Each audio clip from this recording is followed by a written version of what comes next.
Skin cancer and sunspots, clearing up the confusion. You've probably heard the term sunspots before, maybe from your doctor, a skincare advertisement, or everyday conversation with family and friends. It's a catchy, simple, and relatable term. But did you know that sunspots doesn't mean the same thing everywhere or to everyone? In Australia, the term is often used differently than in other countries like the US. And here's the real catch. Even doctors use sunspots loosely, which can add to the confusion. So today, we're breaking it all down. What sunspots really are, how their meaning varies depending on where you live, and why this matters, especially in Australia where skin cancer rates are high. Stick around to get it straight. Hi, I'm Dr. Chris Ho, a dedicated full-time skin cancer physician in Brisbane, Australia for over 20 years. If you find this content helpful, don't forget to like, subscribe, and share it with others. What are sunspots? Let's start with the textbook definition. In dermatology, sunspots typically refer to solar lentigines, flat, brown, or tan spots caused by long-term sun exposure.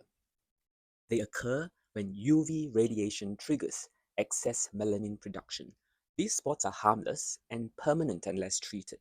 They often found They're commonly found on sun-exposed areas like the face, hands, and shoulders. Solar lentigines, often called age spots. Age spots. These pigment lesions result from the cumulative sun exposure and frequently appear on the face and hands. Age spots were previously known as liver spots. This is a misnomer, as these spots have no connection to the liver whatsoever. Why people get confused? Here's where things get tricky.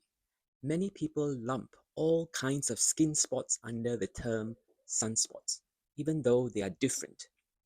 Common lookalikes include freckles.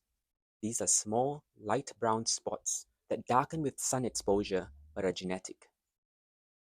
Melasma, larger patchy discoloration triggered by hormones and sun exposure.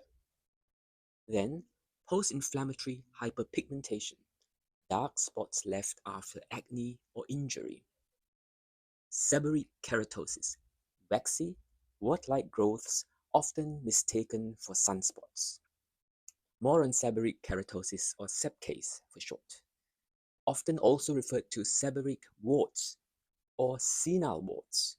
These benign skin growths are common in older adults and are non-cancerous. However, the term senile warts is outdated. My patients often appreciate the friendlier terms like mature age moles or wisdom spots instead of senile or old age or age. So the next time someone points out their sunspots, they might actually be referring to one of these. Sunspots in Australia, a very different meaning. In Australia, the term sunspots is commonly used to describe solar keratosis, also known as actinic keratosis.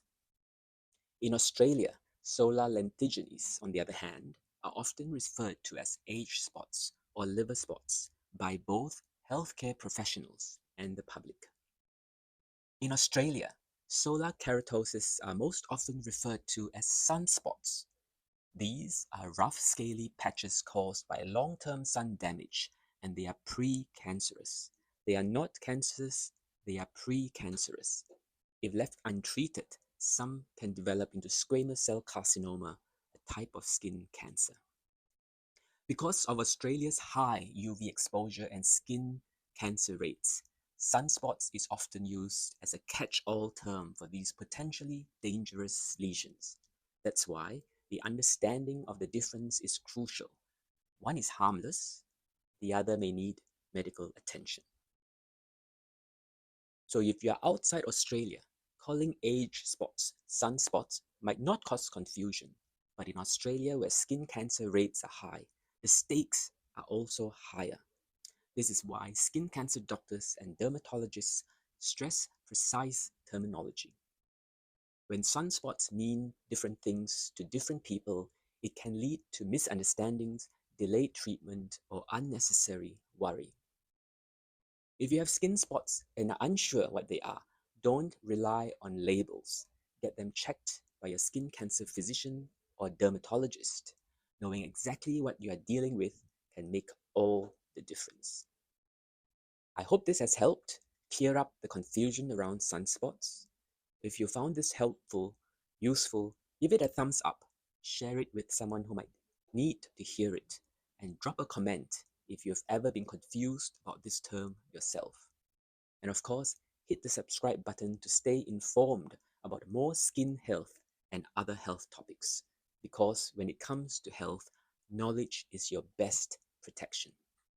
See you in the next one.